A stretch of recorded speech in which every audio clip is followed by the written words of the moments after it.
Hello everyone, कैसे हो आप सब। एक बार फिर से आपका स्वागत है। आज की इस वीडियो में हम डिस्कस करने वाले हैं +1 class accountancy chapter number 2 basic accounting terms. हमारी कुछ टर्म्स तो हो चुकी थी और कुछ रिमेनिंग टर्म्स है जो basic accounting terms which are very important. Today in this video we will discuss the remaining accounting terms. So let us start this video. First of all, discount. Discount is the amount which is deducted from the price of a commodity. किसी commodity के किसी वस्तु के price में से जो deduction कर दी जाती है उसको हम क्या बोलते हैं? डिस्काउंट बोलते हैं। डिस्काउंट का मतलब क्या होता है? Discount is the amount Discount is the amount which is deducted from the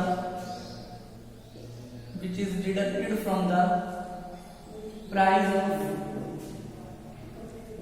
of a goods and service. किसी प्रोडक्ट के किसी गुड्स के प्राइस में से जो डिडक्शन कर दी जाती है उसको हम क्या बोलते हैं? डिस्काउंट बोलते हैं। And there are 2 type of discount, trade discount and cash discount. एक होते हैं ट्रेड डिस्काउंट और second one is cash discount. जो ट्रेड डिस्काउंट होती है वो कब दी जाती है? Trade discount is provided to increase the sale of business. एक बिजनेस की सेल को इंक्रीज करने के लिए जो हम डिस्काउंट कस्टमर को प्रोवाइड करते हैं that is called trade discount. और ट्रेड डिस्काउंट एक ऐसी डिस्काउंट होती है जिसको इनवॉइस में से डिडक्ट कर दिया जाता है, अकाउंट्स में इसको सिर्फ इसके लिए कोई अलग से एंट्री नहीं की जाती। After that cash discount. Cash discount is allowed और रिसीव फॉर क्विक पेमेंट, मतलब जो पैसा जल्दी रिसीव करने के लिए जो कस्टमर को हम डिस्काउंट दे रहे हैं that is called cash discount. Cash discount there are सब 2 parts, 2 sub parts of cash discount: discount allowed and discount received. If we are giving discount to the customer that is called discount allowed, and if we are receiving discount from the supplier that will be discount received. Okay. Next topic is investment. Investment क्या होता है? जब भी हम profit earn करने के purpose से किसी फिक्स एसेट के अंदर किसी कंपनी के शेयर्स, डिबेंचर इनमें पैसा लगाते हैं that is called investment. When we invest our money anywhere to earn profit, that is called our investment. Suppose that if you are making a building and giving on rent, that is called your investment. If we are purchasing the share of a company, it will known as our investment. Okay? उसके बाद trade receivable. जो trade receivable होता है debtor plus BR, debtor plus BR, इन दोनों को मिलाकर क्या बनते हैं? ट्रेड रिसीवेबल बनते हैं। इनसे हमें पैसा लेना होता है। When we make sale on credit, यानी कि जब हम गुड्स को क्रेडिट पे सेल करते हैं तो जिन लोगों से हमें पैसा कलेक्ट करना होता है, इट मींस जिनसे पैसा लेना होता है वो हमारे क्या होते हैं? डेटर्स या बिल रिसीवेबल होते हैं। ठीक है। Bill receivable, when we receive acceptance from the debtor that is called bill receivable.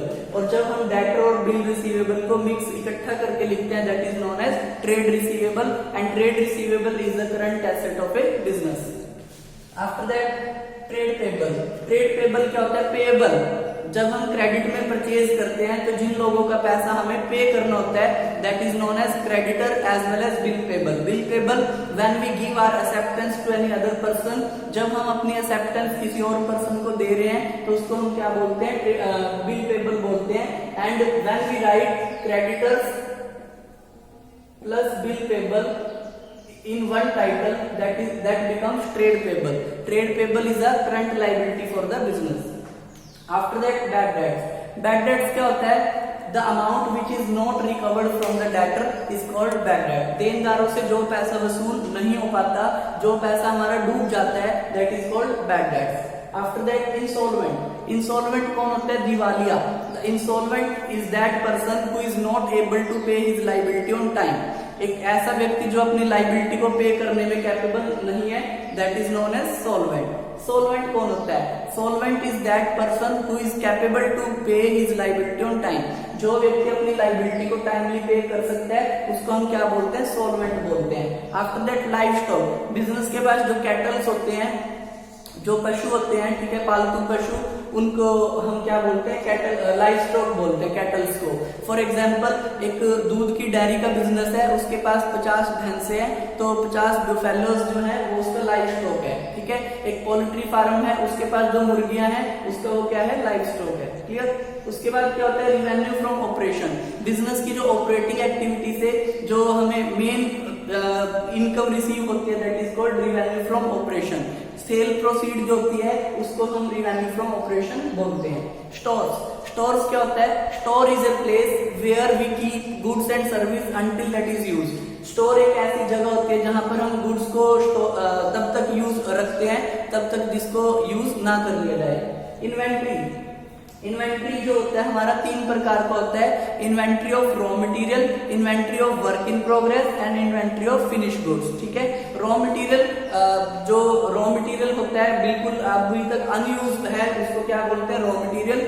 Work in progress, some part of work is complete and some is incomplete, that is called work in progress. और finish goods जो माल बनकर पूरी तरह से तैयार हो चुका है लेकिन जिसको अभी तक हमने सेल नहीं किया, that is stock of finish goods. तो इन्वेंट्री में इन तीनों को हम इंक्लूड करते हैं। इसके अलावा जो स्टॉक होता है वो 2 तरह का होता है, ओपनिंग स्टॉक और क्लोजिंग स्टॉक। जो ओपनिंग स्टॉक होता है, जो लास्ट ईयर का जो क्लोजिंग स्टॉक होता है वो नेक्स्ट ईयर के लिए क्या बनता है, ओपनिंग स्टॉक बनता है। आफ्टर दैट टर्नओवर क्या होता है, when we count the sale of a fix time period, particular time period, it is known as turnover. तो आज की वीडियो में इतना ही। ये हमारा सेकंड चैप्टर जो था बेसिक अकाउंटिंग टर्म, ये कंप्लीट हो चुका है। I hope you like this video, keep watching, thank you so much, have a nice day.